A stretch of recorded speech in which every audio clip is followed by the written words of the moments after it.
Olá, meu nome é Rodrigo Delgado e sejam bem-vindos a mais um Café Filosófico. Hoje, dando sequência aos nossos estudos, eu vou tratar de um tema de direitos humanos fundamentais que diz respeito à liberdade de manifestação de pensamento e mais especificamente sobre a liberdade religiosa. E nós vamos fazer hoje uma análise de caso.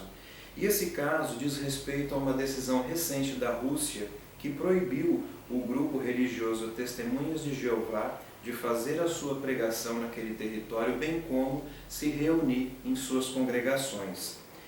Como a gente vai demonstrar aqui, essa decisão ela contraria não só a própria Constituição da Rússia, bem como o Tratado Internacional de Direitos Humanos, a Declaração Universal de Direitos Humanos, da qual, inclusive, a Rússia é signatária. Ou seja, a Rússia também se comprometeu em cumprir essa Declaração Universal.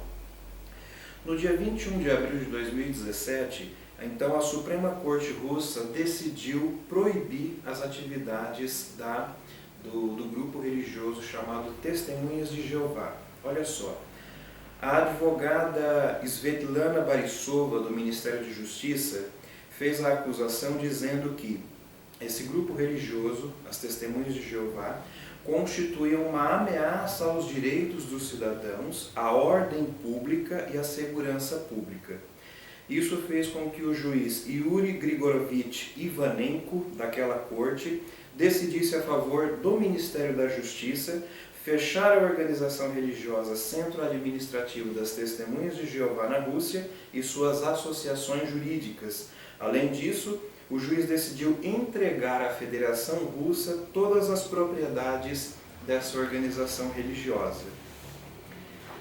O ponto controvertido que nós temos aqui é a liberdade à manifestação do pensamento e que conduz à liberdade religiosa. Olha só o que significa liberdade religiosa. Deriva da liberdade de pensamento, uma vez que quando é exteriorizada, torna-se uma forma de manifestação do pensamento. Ela compreende três outras liberdades: liberdade de crença, liberdade de culto e liberdade de organização religiosa. Ela abrange a liberdade de escolha da religião, liberdade de mudar de religião, liberdade de não aderir a religião alguma e liberdade de ser ateu. A liberdade de culto abrange a liberdade de orar e de praticar atos próprios das manifestações exteriores em casa ou em público. A Rússia é um país que faz parte da ONU, a Organização das Nações Unidas. A ONU, no dia 10 de dezembro de 1948, ela proclamou a Declaração Universal dos Direitos Humanos. E olha só o que é dito no artigo 18 dessa declaração. Todo homem tem direito à liberdade de pensamento, consciência e religião. Esse direito inclui a liberdade de mudar de religião ou crença e a liberdade de manifestar essa religião ou crença pelo ensino, pela prática, pelo culto e pela observância, isolado ou coletivamente, em público ou em particular. Além disso, o artigo 19 da Declaração diz o seguinte: todo homem tem direito à liberdade de opinião e expressão. Esse direito inclui a liberdade de, sem interferência, ter opiniões e de procurar receber e transmitir informações e ideias de qualquer meios, independentemente de fronteiras. E o artigo 20 conclui, item 1. Todo homem tem direito à liberdade de reunião e à associação pacíficas, e ninguém pode ser obrigado a fazer parte de uma associação. Todos nós que conhecemos um pouco da história das Testemunhas de Jeová, verificamos que em momento algum poderiam ser ou podem ser considerados grupos extremistas, porque eles não propagam a guerra, eles não propagam as dissensões religiosas, eles não propagam as discordâncias políticas, ao contrário. A defesa que eu faço aqui hoje, eu faria em relação a qualquer religião do mundo que estivesse passando pela mesma situação em que eles estão passando nesse momento. Porque nós não podemos conceber que em pleno século XXI nós estejamos vivendo o que nós vivíamos na Idade Média, considerada a Era das Trevas, ou a época das sombras, onde ninguém podia manifestar suas ideias e havia, como a história mesmo diz, uma religião oficial. Nós não temos essa religião oficial no mundo e todos nós temos o direito de manifestar a nossa opinião, aderir à religião que a gente quiser, não aderir a religião nenhuma, inclusive se a pessoa quiser praticar várias ao mesmo tempo. Esse é o direito à liberdade religiosa. E olha que interessante o que diz o artigo 1º da Constituição Russa. A Federação da Rússia é um Estado federal democrático de direito, com forma de governo republicano. Quando você diz que há democracia em um país, significa que todos podem opinar, que todos podem participar e, fundamentalmente, que todos têm o direito a aderir a determinadas filosofias, conceitos políticos ou religiosos. Então, com todo respeito, a decisão da Rússia contraria já o 1º artigo da sua Constituição. O artigo 2º da Constituição Russa diz o seguinte: o homem, seus direitos e liberdades são o valor mais alto. O reconhecimento, observância e defesa dos direitos e liberdades dos cidadãos é dever do Estado. A partir do momento em que a liberdade é o direito maior, é o valor maior de um Estado, ele não pode proscrever ou proibir qualquer manifestação. Exceção feita as manifestações violentas que incitem ao crime, que incitem ao ódio. Não é o caso. O artigo 3º também da Constituição Russa diz, item 1, o portador da soberania e a única fonte do poder da Federação da Rússia é seu povo multinacional. Se você diz que um povo é multinacional, significa dizer que esse povo tem uma variação de idioma, cultura, costumes e religião. Então, olha só, se nós temos igualdade entre as pessoas e se elas estão livres democraticamente para escolher, qualquer tipo de violência a essa liberdade é uma decisão que contraria o próprio ordenamento jurídico desse país. Já no item 3 do artigo 5º da Constituição da Rússia, ela diz que a estrutura da Federação Russa se apoiará na igualdade e autodeterminação dos povos. O que significa a autodeterminação? Significa que cada pessoa tem o direito de escolha, seja de questões políticas, religiosas e filosóficas. Já o artigo 13º, item 1 da Constituição Russa diz: a Federação da Rússia reconhece a diversidade ideológica. E o item 2, nenhuma ideologia pode ser definida como a do Estado ou obrigatória. Numa concepção neutra, ideologia significa um conjunto de ideias, de pensamentos, de doutrinas e de visões de mundo. Se a própria Constituição Russa, no item 1 do seu artigo 13º, diz que o Estado russo reconhece a diversidade ideológica, a decisão que proscreve não só as atividades deste grupo religioso, mas de qualquer outro, já é uma decisão inconstitucional. Além disso, pessoal, o artigo 14º da Constituição da Rússia, item 1, diz: a Federação da Rússia é um Estado laico. O que significa um Estado laico? Significa um Estado que não pode ter religião. O Estado, enquanto ente público, pessoa jurídica, ele não pode privilegiar esta ou aquela religião. Ele é neutro. Se eu estou proibindo uma, eu estou privilegiando outras. E diz mais, no mesmo item 1 do artigo 14º, nenhuma religião pode ser definida como do Estado ou obrigatória. Então, a partir do momento em que eu proscrevo, melhor dizendo, que eu proíbo a religião, uma determinada religião, eu estou infringindo mais esse artigo. E o item 2 do artigo 14 diz: associações religiosas estão separadas do Estado e iguais perante a lei. Se essas associações estão separadas do Estado, com todo respeito ao Dr. Yuri, Supremo Juiz da Suprema Corte Russa, dar ou transferir os centros administrativos das Testemunhas de Jeová para o Estado nada mais é do que uma maneira de confisco. Você está confiscando aquilo que não é seu. Outro detalhe. A gente vai ver que existem várias e várias incongruências. O capítulo 2 da Constituição da Rússia realmente vem como uma pá de cal nesse assunto. Porque o capítulo 2 ele trata dos direitos e liberdades humanos dos cidadãos. Olha só, artigo 17, item 1. A Federação da Rússia reconhece e garante os direitos e liberdades do homem e do cidadão de acordo com os princípios e normas do direito internacional e de acordo com esta Constituição. O que nós dizemos que diz a Declaração Universal dos Direitos do Homem, ou dos Direitos Humanos, artigo 18, a liberdade, a manifestação do pensamento. O item 2 do artigo 17 diz: direitos e liberdades fundamentais são inalienáveis e pertencem a todos desde o nascimento. 3. O exercício dos direitos e liberdades das pessoas não deve infringir os direitos e liberdades de outrem, ou seja, o direito do Estado em administrar o seu povo, a sua população, não pode de maneira alguma infringir o direito e a liberdade de seus cidadãos. O artigo 18 diz: os direitos e liberdades do homem e do cidadão têm efeito direto.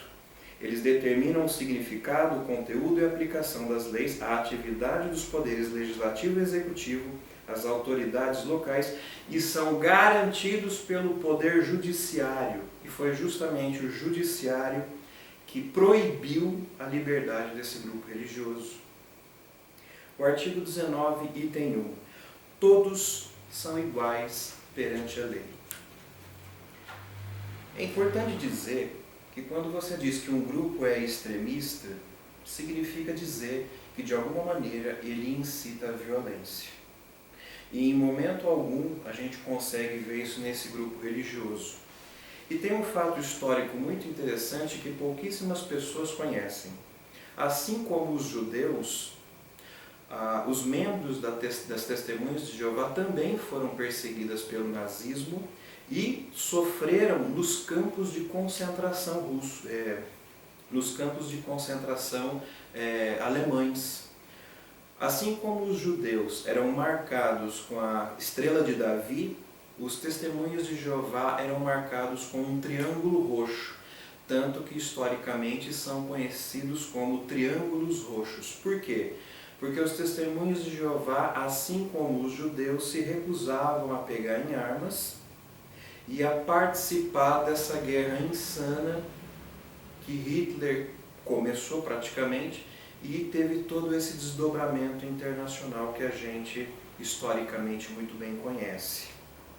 Além disso, o item 2 do mesmo artigo citado diz o seguinte: o Estado deve garantir a igualdade de direitos e liberdades das pessoas e dos cidadãos, independentemente do sexo, raça, nacionalidade, língua, origem, status de propriedade e emprego, e lugar de residência, relação com a religião, convicções, associações públicas, bem como outros fatores. É proibida qualquer forma de restrição dos direitos dos cidadãos sobre a identidade social, racial, étnica, linguística ou religiosa. Homens e mulheres têm direitos e liberdades iguais e oportunidades iguais para a sua realização. Fica claro e evidente, com todo respeito e respeitando também a opinião de outras pessoas que possam vir analisar esse caso que hoje tem chamado a atenção, de que a decisão da Corte Russa, da Suprema Corte Russa, contraria toda a sua ordem constitucional. Até porque o artigo 28 da Constituição Russa diz o seguinte: a todos é garantida a liberdade de consciência e de religião, incluindo o direito de professar individualmente ou conjunto com outras pessoas qualquer religião ou de não seguir nenhuma, escolher livremente, possuir e difundir as crenças religiosas e outras convicções e agir de acordo com elas. Se o Estado tem a obrigação de garantir a liberdade de religião, como ele pode, ao mesmo tempo, proibir essa liberdade? O artigo 29 ainda diz, item 1, a todos é garantida a liberdade de pensamento e expressão. Então, qualquer um pode divulgar as suas convicções religiosas ou de casa em casa, ou no meio da rua, ou numa praça pública. Item 2, não é permitida propaganda ou incitação ao ódio e inimizade social, racial, étnica ou religiosa. É proibida a propaganda de supremacia social, racial, étnica, religiosa ou linguística. E 3, ninguém pode ser forçado a expressar sua opinião e convicção ou rejeitá-las. A partir do momento em que eu tenho o direito, e aqui entra o meu direito de autodeterminação, que é fazer da minha vida o que eu quero e bem entendo, desde que eu respeite os limites dos direitos alheios, ninguém, nem mesmo o Estado, tem o direito de ter ingerência na minha vida. Minha vida compete a mim e só a mim e a mais ninguém. Continuando. O artigo 31 da Federação diz o seguinte: cidadãos da Federação da Rússia têm o direito de se reunir pacificamente sem armas, realizar comícios, reuniões, manifestações e passeatas. As testemunhas de Jeová, assim como todas as outras religiões, têm o direito de se reunir em locais específicos. No caso das testemunhas de Jeová, eles se reúnem num local chamado Salão do Reino. Salão do Reino das Testemunhas de Jeová. Assim como o budista tem o direito de se reunir no templo, o católico e o evangélico na igreja, enfim, todas as religiões têm o direito de ter uma associação que congregue pessoas que possam discutir e melhorar suas ideias e doutrinas, e principalmente, desde que, pacificamente e sem incitação ao ódio, têm o direito de divulgá-las e de propagá-las. É interessante que, na mesma sexta-feira, dia 21 de abril de 2017, o Serviço Europeu de Ação Externa da União Europeia disse o seguinte: as testemunhas de Jeová, como outros grupos religiosos, devem poder desfrutar pacificamente de sua liberdade de reunião sem interferência, tal como garantem a Constituição da Rússia e seus compromissos internacionais de direitos humanos. Fica claro, assim, que a decisão da Suprema Corte Russa, ela contraria, ela na verdade é aquilo que nós chamamos de antinomia jurídica. O que é isso? É quando uma decisão de um tribunal, de algum órgão do Poder Judiciário, desrespeita seu próprio ordenamento jurídico. Nesse caso específico, ao proscrever, ao proibir a obra das Testemunhas de Jeová em seu território, o tribunal russo não só desrespeitou sua própria Constituição, e como nós todos sabemos, a Constituição é a pedra fundamental de qualquer ordenamento jurídico, é dali que é o centro que surgem todas as outras leis, é a Constituição que dá legitimidade a todas as outras leis que dela decorrem. E além disso, por pertencer à ONU, por fazer parte do Conselho de Segurança da ONU, a decisão da Rússia diz respeito à Declaração Universal de Direitos Humanos, da qual ela é signatária e da qual ela prometeu cumprir e fazer cumprir, inclusive em seu território. O grupo de advogados que defende a organização das Testemunhas de Jeová tem 30 dias para recorrer ao Tribunal Europeu de Direitos Humanos. Então eles têm até agora, dia 21 de março, para propor o devido recurso ao Tribunal Europeu. E eu realmente espero que, por uma questão de congruência humana, social e jurídica, o Tribunal Europeu se manifeste favoravelmente a esse grupo religioso. E como a Rússia também faz parte do Tribunal Europeu de Direitos Humanos, ela vai ter que acatar a decisão que esse tribunal manifestar.